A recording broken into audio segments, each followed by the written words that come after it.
I'm sure that none of our agents who are watching today have not spent any time thinking about AEP thus far. But I think the question is this week, with 4 days to go, I think there are things that agents can still be doing to really get prepared.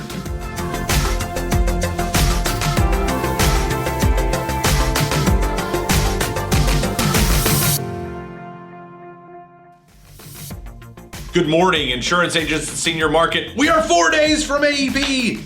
4 days. It's coming. AEP starts Friday. Josh, are you excited? Are you anxious? Are you nervous? Or other?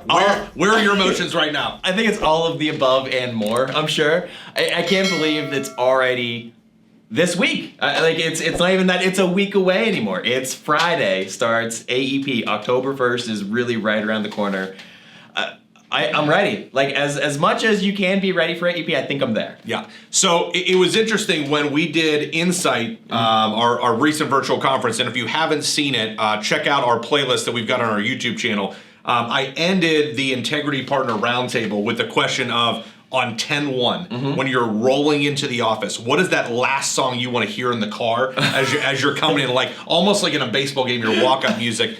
And one of mine was Endless Love. Okay. Yeah, because friends can listen to Endless Love in the Dark per Adam Sandler. But, I love AEP. Yes. I love it. I get excited about it. But it's here. I feel like we had shot an episode earlier in the year. Is it too early to start thinking about AEP? Not anymore. Not anymore. We're 4 days away. It's almost too late to start thinking about AEP if this is your first time thinking about it. Well, I'm sure that none of our agents who are watching today have not spent any time thinking about AEP thus far. But I think the question is this week, with 4 days to go, I think there are things that agents can still be doing to really get prepared. Agreed. So why don't we do that? Let's talk about maybe 4 things that agents can be ready. What's your number one? What's your first item? The first item. I don't know if it's number one as most important to least important, but one of the numbers. Mine would be making sure that you have supplies. And I know that we're super into, there's a ton that we can do electronically,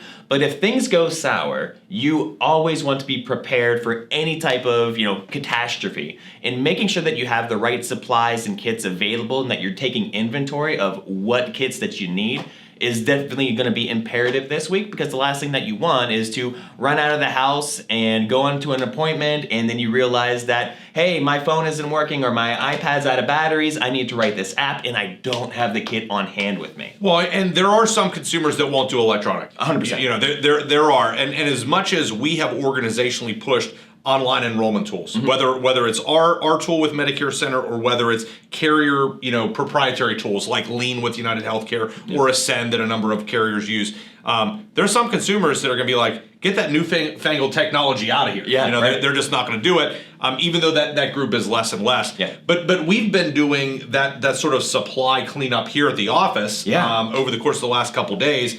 I can't tell you how many boxes of stuff Jesse's had me hauling out of the supply room that were 2021 products. They're like, we got to make room for the 22s. But I think when you talk about taking stock of supplies, what I'm hearing, and I'd like you to kind of comment on this too, is it's not just enough to say, okay, I represent these 4 carriers, I'm going to order 1 box of each.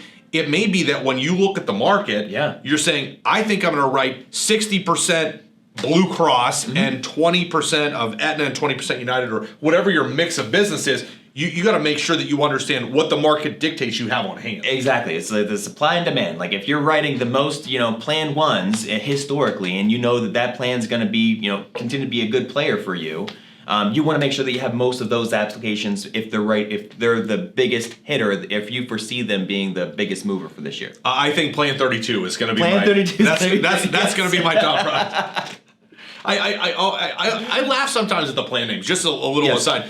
A lot of times you'll have the gold, the silver, the platinum, the diamond, and then some carriers are like, I have blank blank plan 1, blank blank plan 2, and I laughed one time in a particular market that I won't name, with a carrier that I won't name, where they came out with, they had plans 1, 2, and 3, and then all of a sudden here comes plan 7. Yeah, right? I was like, what happened to 4, 5, and 6? You got an issue with 4, 5, and 6? You just came out with 7. Yeah. So there's no rhyme or reason half the time. I think in Minnesota they had those strange names with Lakeview or something like that with some of the old Uniteds. But yeah, they don't think that they have any rhyme or reason, or they don't have to have any rhyme or reason. I'll tell you what plan would sell like crazy in Western Pennsylvania is Plan 66. Plan 66? Plan 66 would sell. So if any of you out there that build product in Western Pennsylvania are looking for a plan name that will drive enrollment with all over 65 hockey fans, although you can buy Medicare under 65 if you have disability,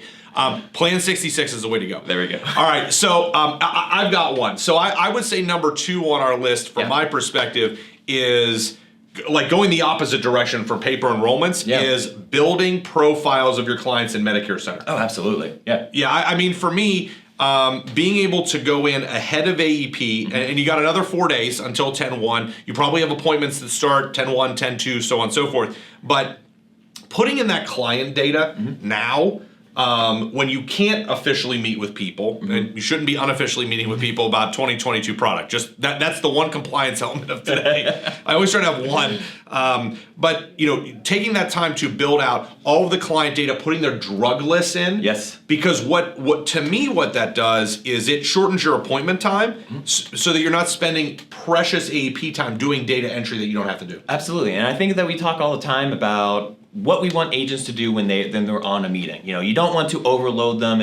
Obviously, we can send them a MedicareCENTER link to have every plan in the entire region at their fingertips. Yeah. But if we're able to be prepared and you put all of the information into MedicareCENTER right away, then you've got all of their updated drug lists. And if they have more recent ones, you could do that on the appointment. But you at least have a really good idea of what those what their plans are looking like for next year, because all those drugs are gonna be run right through MedicareCENTER. Yeah. So that makes your job so much easier when you're trying to figure out, well, I think this plan might be best for my client. That's a far cry from being certain that this is probably going to be one of the more better plans for your client. But just remember, compliance element number 2, don't say best. It may be one of the best. It's not the best. That was a great part of Senior Moment when you got the compliance flag thrown on you. And if you guys aren't checking out our Senior Moment spots that we do, the most recent episode, NNF University, Josh got compliance flag for saying best. 100%, yes. All right, so there were 2 that were very specific to supplies and enrollments. Yep. Josh, what's another key item that you think agents can be working on this week? I think that they really want to make sure that all of their I's and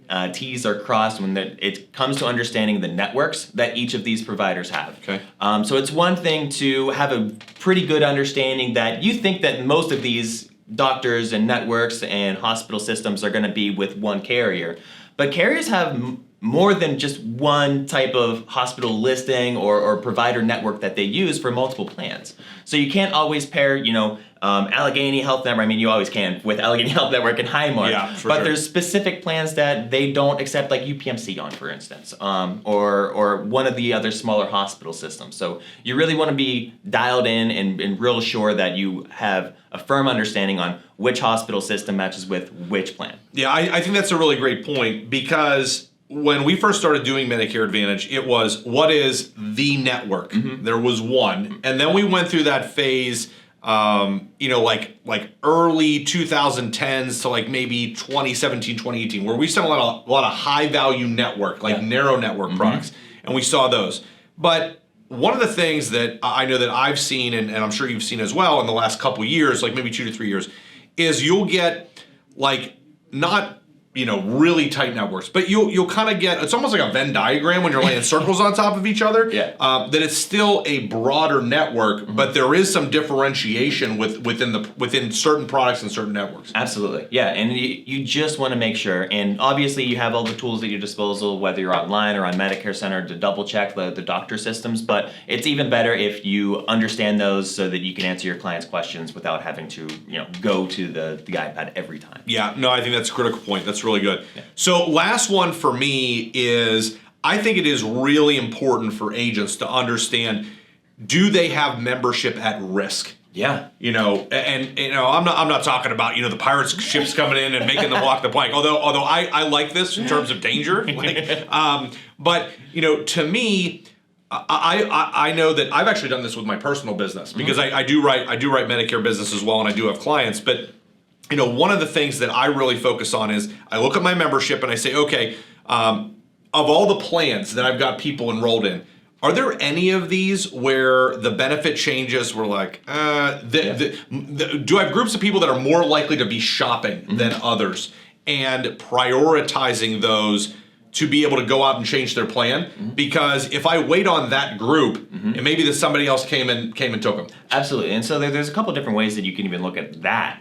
You can look at, hey, did any of these plans have degrading benefits? Like, did these plans simply just get worse from last year to this year? Because that's a big indicator of if these folks are gonna be shopping. Yeah.